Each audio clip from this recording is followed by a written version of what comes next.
exactamente, ¿no?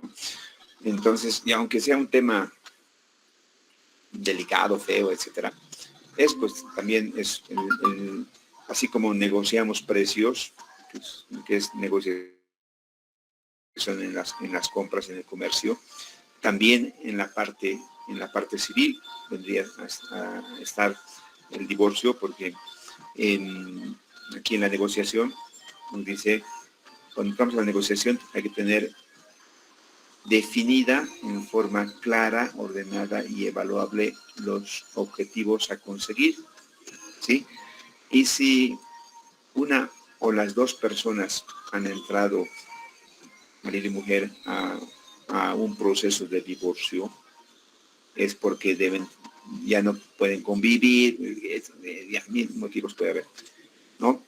Pero las personas entran ahí con un objetivo claro, ¿no? Por ejemplo, una de las partes pensará que lo único que importa es su libertad, ¿no? O sea, es ser soltero nuevamente. Y lo que decía a Sheila, al medio habrán activos, patrimonio, dinero, hijos, perros, animales, mascotas, etcétera, etcétera, que el juez tendrá que determinar cómo va a ser su distribución, porque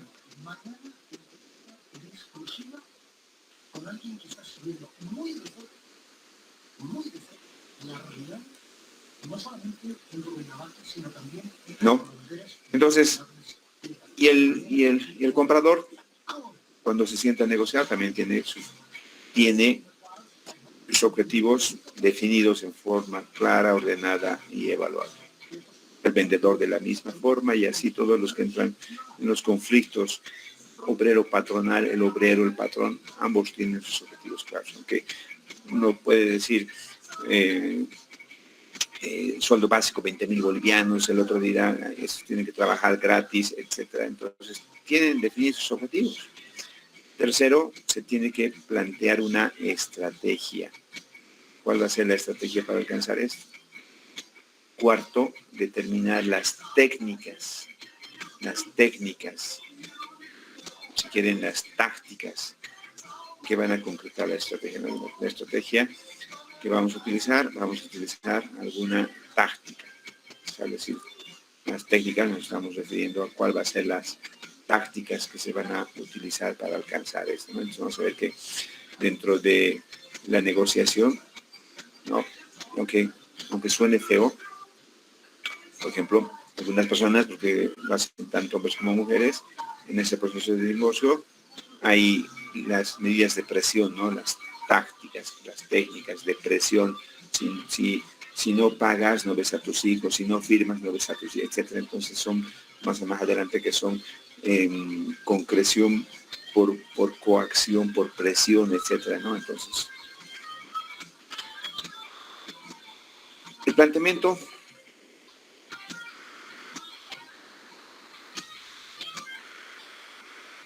hemos dicho definir los objetivos, y aquí creo que va algo importante. No solamente es definir, sino priorizar, ¿no? El proceso de negociación es un proceso de proponer, evaluar, ceder, básicamente. Hay 3 acciones que se hacen: proponer, evaluar, ceder. ¿Sí? Por eso salimos ahí al obelisco y tomamos taxi y le decimos al monobloc, y nuestra idiosincrasia nos hace que le digamos al taxista cuánto, ¿no? ¿Al obelisco? Sí, ¿cuánto? Entonces él dice 20 pesos. Porque sabe que le vas a regatear, vas a negociar.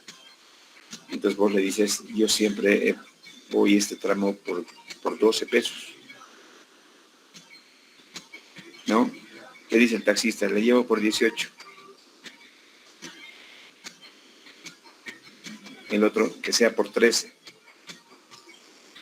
Finalmente, para nadie, vamos por 15.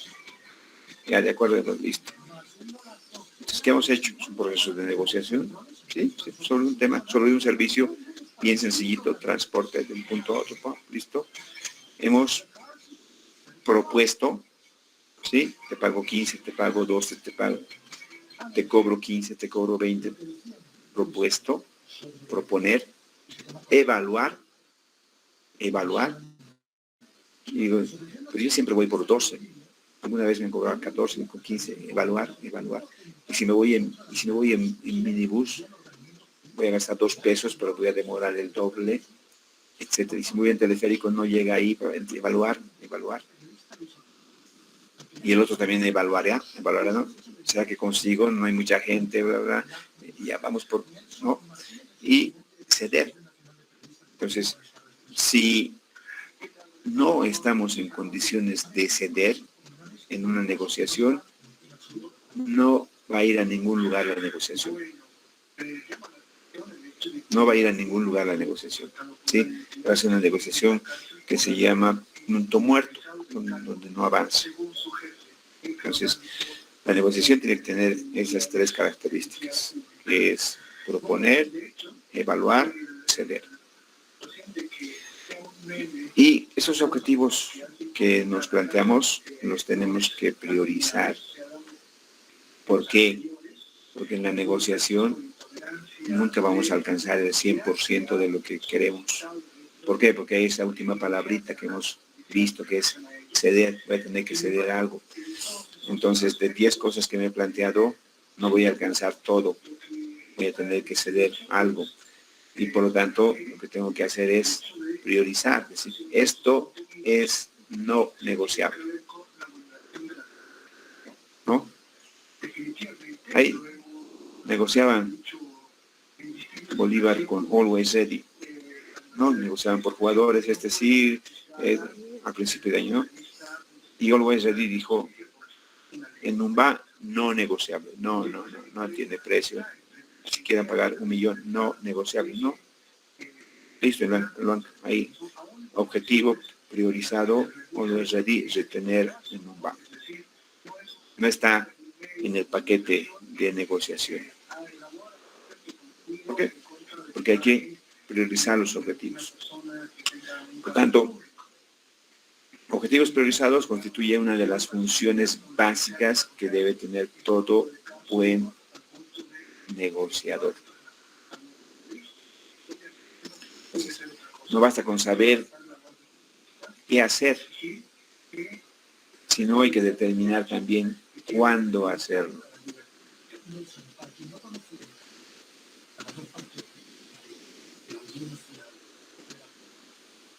¿Está bien? Muy bien. Aquí nada más. Cuando entramos al planteamiento, fijamos nuestros objetivos, ¿no? Y hemos dicho que estos objetivos deben ser claros, cuantificables, establecidos con orden de prioridad, ahora ya lo hemos puesto. Además de todo esto, deben ser realistas y alcanzables.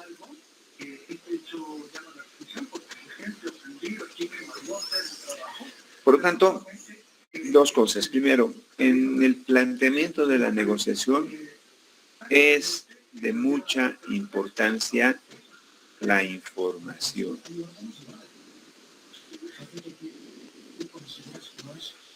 La información. ¿Por qué? Porque así vamos a saber con quién estamos negociando, qué quiere, qué capacidad tiene, qué le interesa más, etcétera, etcétera. Por tanto, hay que recopilar, ordenar, estructurar y analizar al máximo la información que se tiene para que uno pueda entrar bien a este proceso de negociación. Y el segundo aspecto es que, como tenemos información y como tenemos que tener objetivos, estos tienen que ser claros, cuantificables, establecidos con orden, con prioridad, Estos deben ser realistas y alcanzables. ¿Sí? Ahora, dentro de esto, nuestros objetivos que nos planteamos.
Conocida tanto en la Constitución como en las leyes, ¿no? Era Nelson, Se ha perdido la conexión, no, ya ha retornado. Partido en la pantalla. Hasta sobre una persona, un funcionario público que llevamos todos, se esté dedicándose a este tipo de cosas. Me parece verdad y mínimamente reprochable.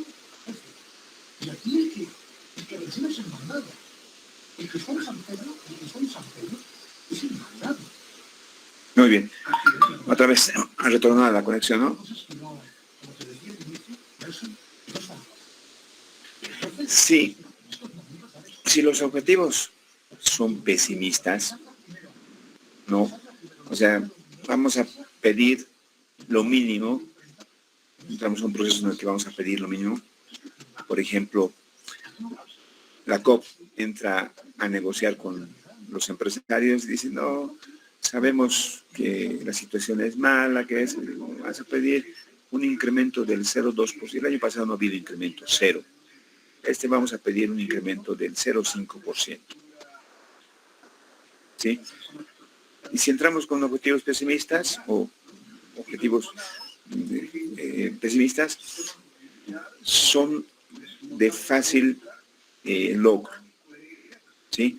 Pero tiene un problema que más adelante, cuando hagamos un balance, nos vamos a dar cuenta de que podíamos haber pedido más, que probablemente eso iba a requerir más tiempo, más esfuerzo, etcétera, y nos hemos ido por la parte más fácil.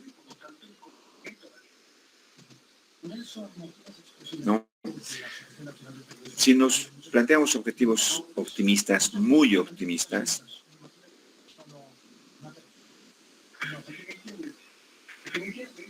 ¿no? Alguien le plantea al presidente de la federación que va a llevar el equipo al mundial. Objetivos optimistas, muy optimistas.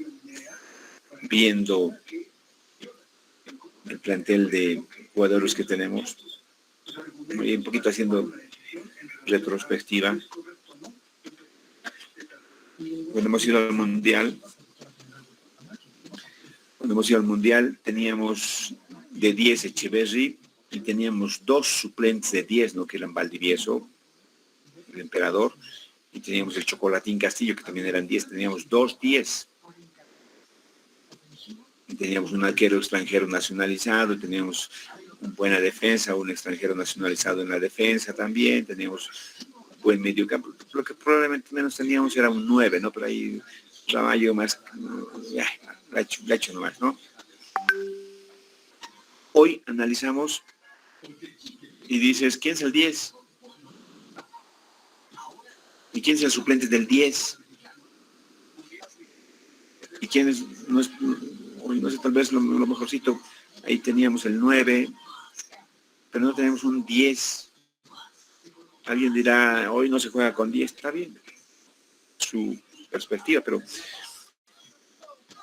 unos objetivos muy optimistas, que probablemente no los vamos a alcanzar. Es como que la COP pida un sueldo básico o mínimo de 20.000 bolivianos, ¿no? Como alguna vez lo ha planteado, ¿no? Decía en la COP, que andan con el gobierno, 10 sueldos básicos, ¿no? 20.000 y pico bolivianos, eso es lo mínimo de acuerdo a la canasta familiar. Pero son objetivos que no los vamos a alcanzar. Y cuando no los vamos a alcanzar, el problema es que nos vamos a sentir perdedores, ¿no? No sé si ustedes alguna vez se han planteado al principio del semestre, decir, bueno, este semestre voy a tomar 6 materias y de las 6 materias voy a sacarme un promedio de 95, por no decir 100 horas, un promedio de 95. Entonces, uno diría, viendo las materias, tal vez podría, pero es un poco difícil viendo el historial que se ha tenido, ¿no? Entonces, un estudiante que ha tenido promedios de 55, 60, que se plantea que va a aprobar todo y con un promedio de 95, son objetivos muy, muy optimistas, ¿no? ¿Quién podría plantearse objetivos de ese tipo? Alguien que en su historial venga con promedios de 80, 85, ¿podría alcanzar el 90? Sí, ya está ahí, está en ese camino. Pero alguien que viene desde abajo con 60, querer saltar al 90, el historial, así como de la selección, nos muestra que no se va a alcanzar. Entonces, plantearse objetivos muy optimistas, lo único que van a hacer es que al final de este proceso uno se sienta perdedor, ¿no? Y nuevamente va a surgir el conflicto. ¿Qué es lo aconsejable? Lo aconsejable es que nos planteemos objetivos realistas, ¿no? Escuchamos nuevamente a los periodistas, ¿no? Algunos hablan, hay que olvidarse de Qatar, hay que ir a ver hace rato ya decía, ¿no? Hay que olvidarse de Qatar, hay que ver el próximo mundial. Alguien hablaba y decía, gran parte de los periodistas, hay que olvidarse del próximo mundial, hay que apuntarle al 2030. ¿Por qué? Porque estos son procesos de mediano a largo plazo, ¿no? No es que mañana vamos a descubrir en los Yungas, en Tarija, en Cochabamba, 8 o 10 talentos y esos van a salvar. Podemos conseguir un hito ahí por ahí. Pero 8 o 10, nunca hemos tenido un buen arquero nacional. El equipo se construye desde el arco, etcétera, etcétera. Entonces, hay que hacer un análisis, plantearse bien los objetivos, y esos objetivos tienen que ser realistas. Y yo creo con decir que nunca hemos tenido un arquero nacional bueno, no es despreciar lo nuestro, es ser realista. Los arqueros que nos han funcionado siempre han sido arqueros extranjeros nacionalizados, ahí nos ha ido bien. Entonces, puede ser muy subjetivo, pero lo que nosotros queremos es, en esto, plantearnos objetivos realistas. ¿Para qué? Para que después, cuando entremos al proceso, avancemos en la negociación, lleguemos al final, hagamos una evaluación, entonces nos sintamos ganadores, ¿no? No hemos alcanzado el 100% de lo que hemos planteado, pero estamos ahí cerquita, al 80%, ¿no? Versus un pesimista que alcanza el 100%, pero son son pipocas, y un pesimista que ha alcanzado solamente el 20% porque ha pedido mucho, entonces que se siente perdedor. Entonces, lo ideal es que nos planteemos objetivos reales, ¿no? Entonces, si regresamos a la diapositiva anterior, los objetivos que tenemos que plantearnos en estos procesos tienen que ser claros, cuantificables, establecidos con orden de prioridad. Quiero esto primero, esto segundo, esto tercero, ¿verdad? Entonces, cuando hagamos un proceso de negociación con el nuevo director técnico, ¿qué negociaremos primero? Clasificar al mundial, tener un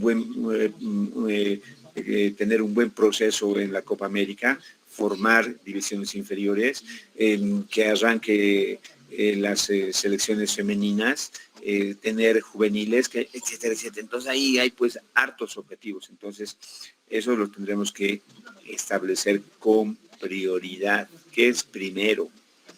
Y además, como ya hemos visto, tienen que ser realistas y alcanzables. No como el anterior, un vendehumos, no, sí, yo les voy a llevar al mundial como lo he llevado a Venezuela. ¿No? Entonces, Cachito, primero, ¿quién le ha llevado a Venezuela al mundial? Nadie. Entonces, no es palabra autorizada. ¿No? Que en el proceso de negociación, hoy negociamos con el Tigre Gareca, yo les voy a llevar al mundial como lo he llevado al Perú en 2 oportunidades. Diferente el cuento, ¿no?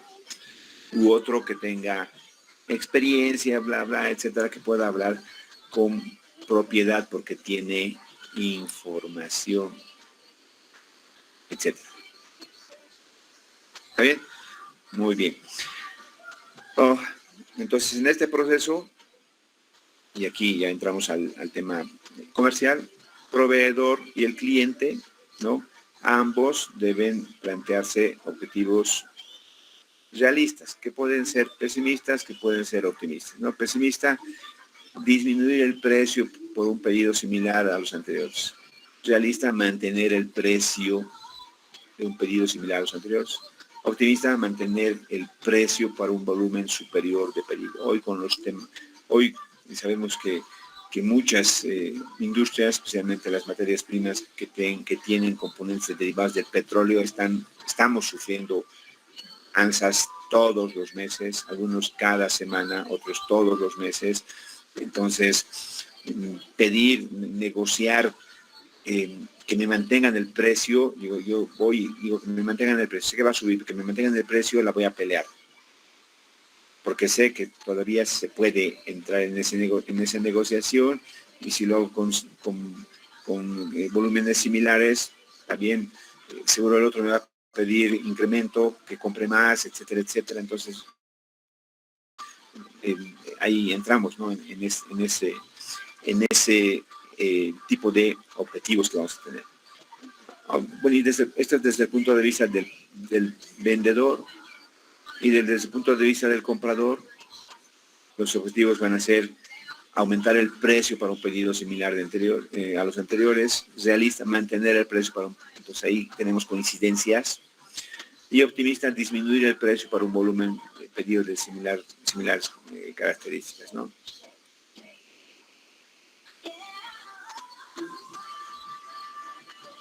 Y aquí creo que está, no, pero bueno, vamos a colocar o vamos a ver muchos tips que utilizamos en los procesos de negociación, ¿no? Durante la negociación, ya que es lo que decía, los componentes del equipo, pues decía que no solamente nos concentremos en que es uno el negociador, sino que puede ser uno, como también puede ser un equipo de negociadores que son los que van a intervenir probablemente en ambas partes, ¿no? Las funciones más frecuentes del equipo de negociador son conducir la negociación, pues ahí cada uno tiene su rol, ¿sí? Hay uno que inicia, hay uno que cierra, y al intermedio hay los que hablan de la parte técnica, de la parte económica, de la administrativa, de la legal, bla, bla, etcétera, etcétera. resumir y examinar.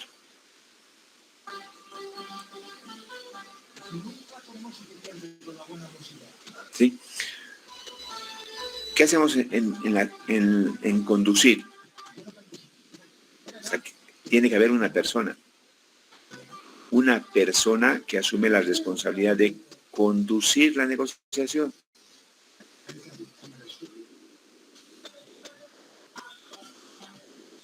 ¿Sí? Dependiendo en qué etapa de la negociación estemos, pues si estamos al principio, utilizamos un iniciador de la negociación. ¿Sí?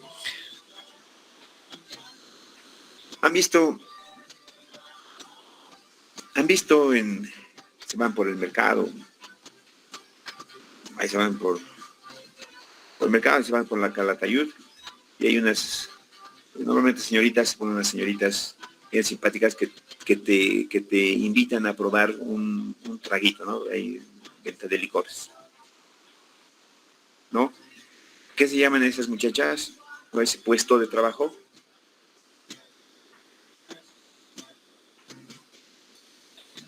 ¿Han llevado en marketing? ¿Qué se llama ese puesto de trabajo?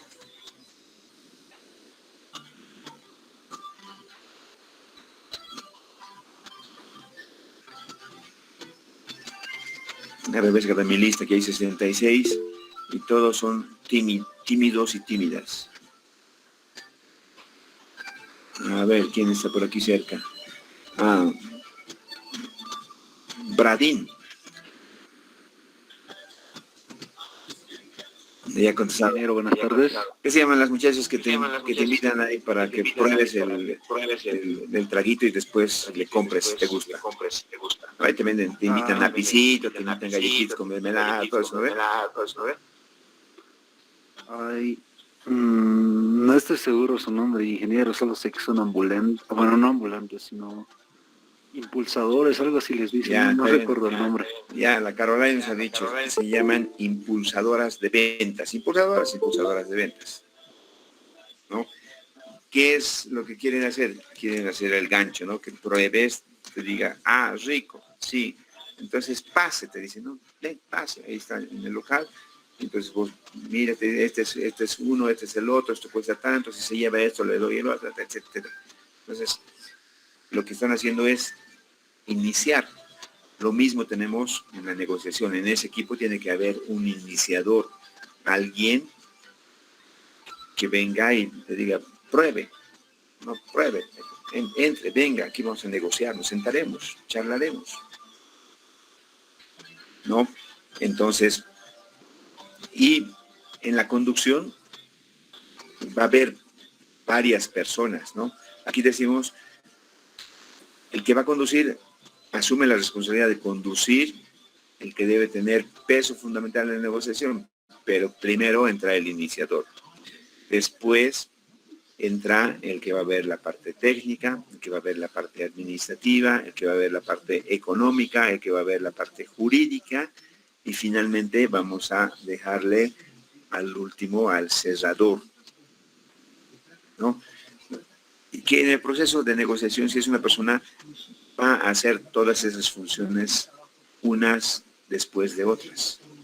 Pero cuando es algo complejo, como por ejemplo comprar una planta, voy a comprar una fábrica y voy a invertir $40 millones, entonces no voy a asumir la responsabilidad solito, entonces va a ser un equipo donde cada uno va a ocupar, ¿no? Incluso en el equipo técnico uno será el civil, otro será el mecánico, otro será el eléctrico, el electrónico, el industrial, el químico, cada uno verá las partes que le corresponden, pues eso va a ser más complejo, ¿no? Entonces, cada una de las personas que forman parte del equipo de negociación va a tener la responsabilidad de conducir la parte que le corresponde, ¿sí?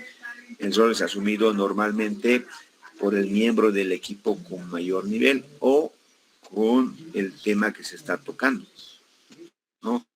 Nos sentamos a negociar el tema de las aguas del Silala, como se negociaron anteriores oportunidades antes del juicio que nos ha metido el Evo, y veían los geólogos, después venían los ingenieros civiles con el tema hidráulico, la parte legal, entraban los economistas porque había una compensación que habían pedido de la mitad de 2.000 millones, 1.000 millones de dólares, etcétera, etcétera. Entonces, no es un tema sencillo, ¿no? Entonces, cada uno va a hacer su parte en la conducción en el momento en el que le corresponda tocar el tema, ¿no?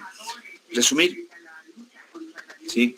Esta tarea tiene como misión estructurar la información para marcar los ritmos y fases del proceso de negociación.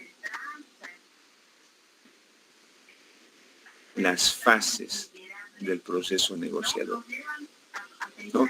Y vamos a ver incluso más adelante un tipo de negociación que se llama por etapas, ¿no? En el que, como por ejemplo, se reúnen los potosinos como pedían, y en su pliego petitorio habían 20 puntos, ¿no?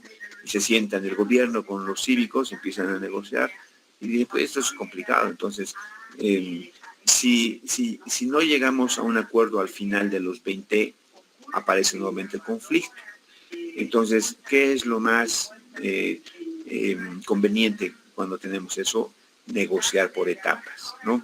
Entonces, podemos hacer mesas, submesas, etcétera, o vamos discutiendo tema por tema, y tema que vamos llegando a un acuerdo, agarramos un acta, firmamos, y eso ya no se vuelve a negociar, no se vuelve a tocar, porque cuando negociamos todo en conjunto, al final te das cuenta de que para hacer eso necesitas plata, y como ya has cerrado el tema del presupuesto, no lo puedes volver a tocar. Si no lo has cerrado, entonces el presupuesto de la solución del conflicto va a ir creciendo y va a ir creciendo. Entonces, por eso, por ejemplo, es interesante ese tipo de negociación, no por etapas, ¿no? Pero en este caso, lo que se tiene que poner atención es en destacar la parte más importante, ¿no? Hemos dicho muchas cosas, hemos hablado ambas partes, pero ahora lo que necesitamos es resumir, ¿no? Sacar una conclusión de todo lo que hemos hablado, que podemos escribir, son 10 hojas, necesitamos que todo eso se vuelva un párrafo, ¿sí? Aquí está, con el fin de orientar los temas. Muchas veces en estos conflictos estamos hablando sobre un tema, ¿no?, que es los salarios, y empezamos a desviarnos otros temas, ¿no?, la seguridad social, los accidentes laborales, que esto, que el otro, no hay viviendas para los trabajadores. Ya nos hemos salido del tema. Entonces, nuevamente, resumimos para orientar los temas.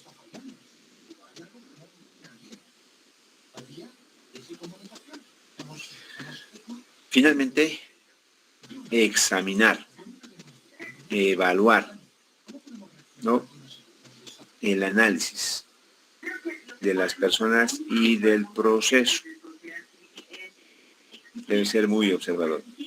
Del resultado de este análisis se pueden generar ya no datos, información muy útil para replantear o reconducir la estrategia. ¿Por qué? Nuevamente, recordamos, la negociación es un proceso constante de proponer, evaluar, ceder, ¿no? Entonces, al hacer este análisis, nos damos cuenta de que tenemos otra información que nos permite replantear, reconducir la negociación, o nuestra estrategia, por lo menos,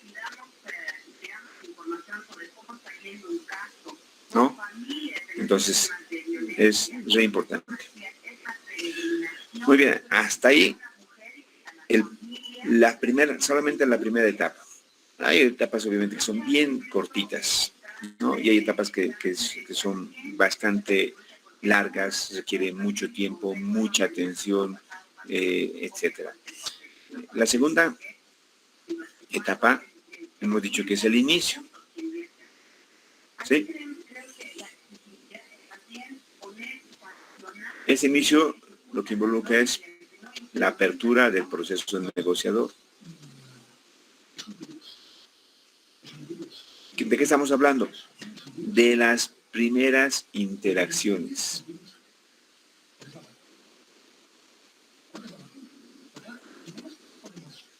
¿No?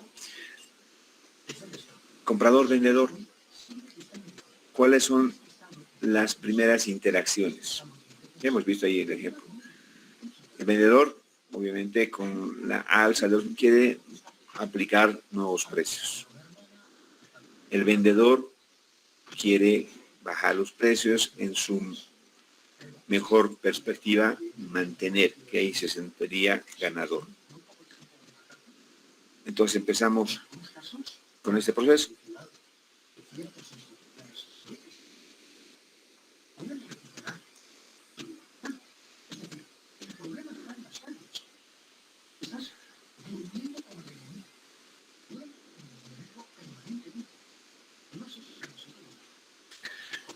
Este inicio es el principio del intercambio entre las diferentes partes de... ¿Dónde está? Aquí está.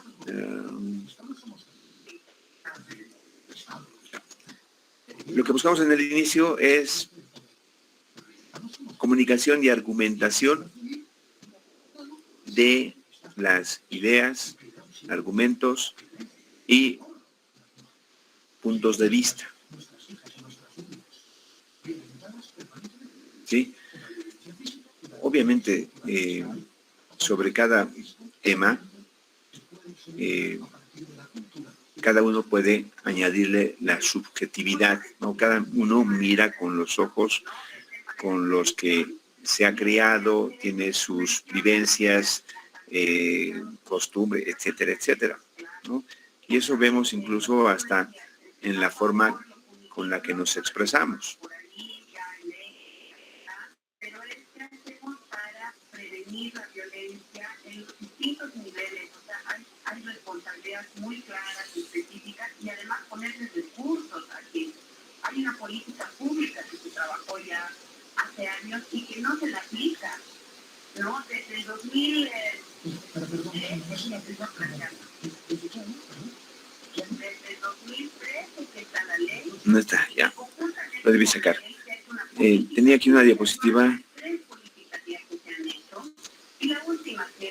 Tenía aquí una diapositiva que era del inicio, donde tenemos dos situaciones, ¿no? En la que, por ejemplo, el vendedor es el que se acerca al comprador, ¿no? Cuando el vendedor se acerca al comprador, entonces el comprador cree tener ventaja sobre el vendedor. Dice, este se me ha acercado porque no debe estar vendiendo, etcétera, y por lo tanto yo le voy a sacar ventaja, que es comprarle a más bajo precio, ¿no?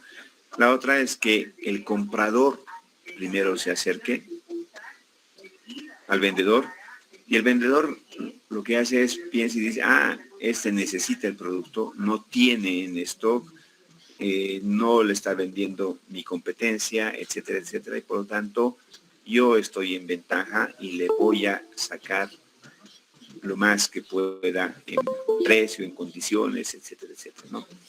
Entonces, justamente el inicio, ¿no?, es el punto en el que hay un acercamiento, ¿no? Alguien de las partes tiene que iniciar este proceso, ¿no?, dar inicio. Y el hecho de que una de las partes se acerque inicie esto, no significa que como se piensa, está desesperado, quiere, necesita, etcétera, y hay que sacarle lo máximo, el jugo, como se dice, no hay que exprimirle, ¿no?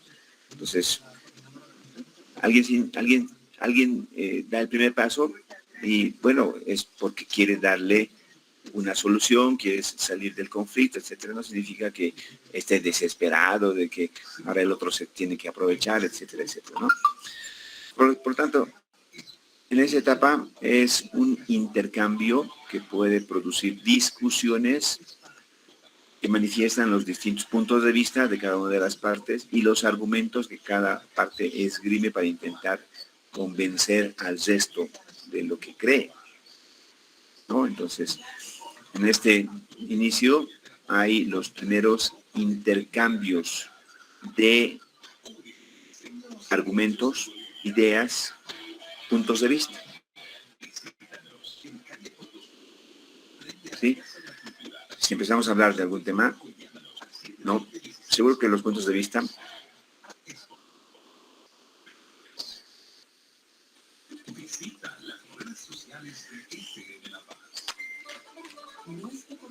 esta mañana veía un meme que me causaba gracia, ¿no?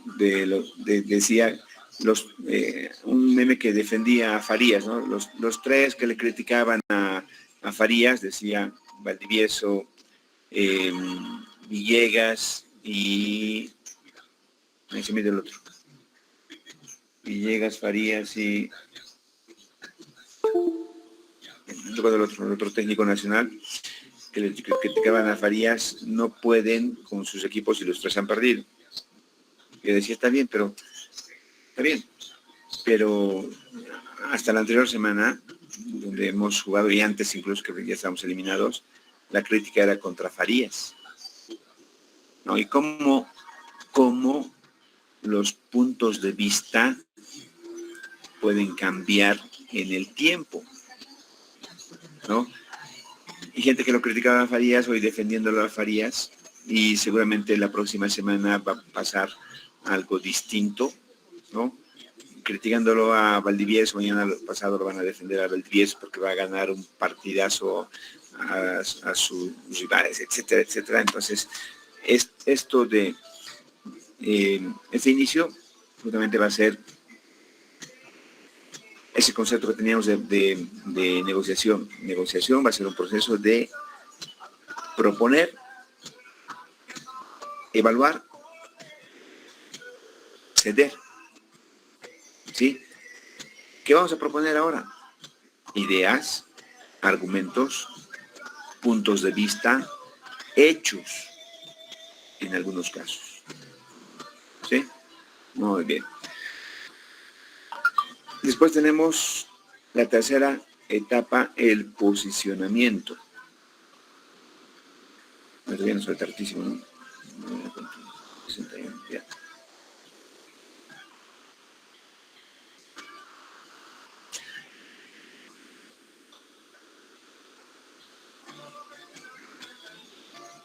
Vas a quedar aquí, vamos a ver el miércoles el posicionamiento. Tenemos 3 tipos de posicionamiento que podemos utilizar, que es el egoísta, el ofensivo y el defensivo. Ya esos nombres ya nos dan una idea de qué es de lo que viene, pero estos elementos tienen un gran componente de subjetividad, ¿no?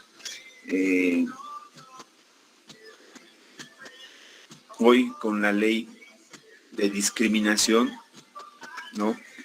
Alguien no sale con su gusto, por ejemplo, de participar en la elección y vamos a ver la siguiente semana, no sé cuándo van a empezar a sacar resultados, pero por ejemplo creo que la senadora o diputada Patti, que se presenta contra la norma porque dice no puede ser, no tiene que tener militancia partidaria, no tiene que haber sido funcionario los últimos 7 años, creo que se dice la norma, no salen con su capricho, entonces dicen, me están discriminando, ¿no? Con una norma por escrito, a eso le sumamos nuestros elementos de subjetividad, entonces tomamos una posición, que en este caso va a ser una posición defensiva, ¿no? Me discriminan porque soy mujer, me discriminan porque soy campesina, me discriminan porque soy aymara, me discriminan porque soy del mar, etcétera, etcétera. Y ahí, lamentablemente, sumamos hoy otros elementos más que ya no son los que deberían, ¿no? En este caso, que es un tema técnico, cumples, van a ser seguramente un chequeo, un checklist, cumple, no cumple, fuera, y todos los que cumplen con los requisitos en el checklist pasarán a una segunda etapa, etcétera, etcétera. Pero vamos a encontrar que va a haber gente con posicionamientos ofensivos, defensivos, con posicionamientos egoístas, etcétera, que van a ser complicada o que hacen complicados los procesos, ¿no? ¿Dónde está? No, aquí ven.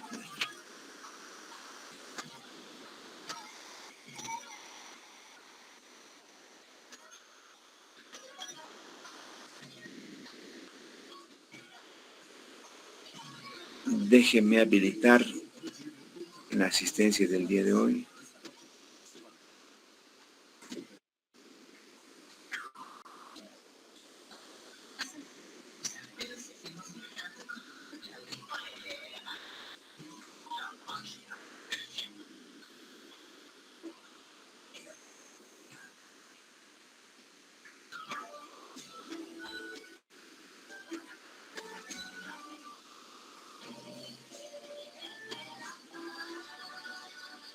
Necesitamos la tarde en radioterapia.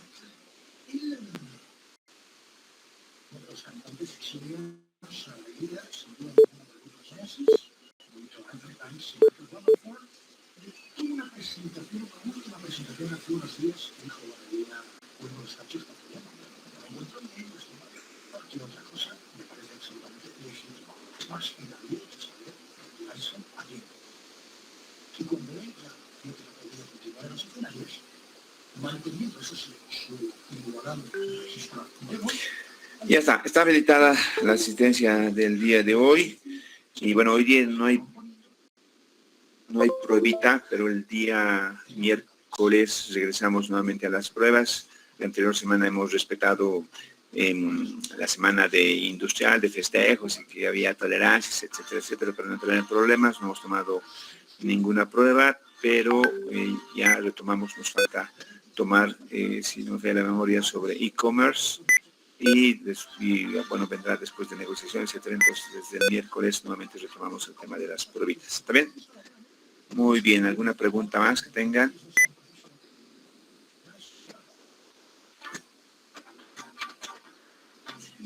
Nada, muy bien. Entonces nos vemos el día miércoles. Que tengan buen resto de jornada. Hasta el miércoles. Gracias, Inge.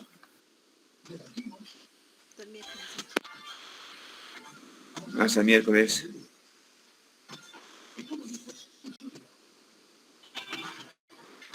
Hasta el miércoles. Hasta el miércoles, Inge. Hasta el miércoles, Inge. Hasta el miércoles.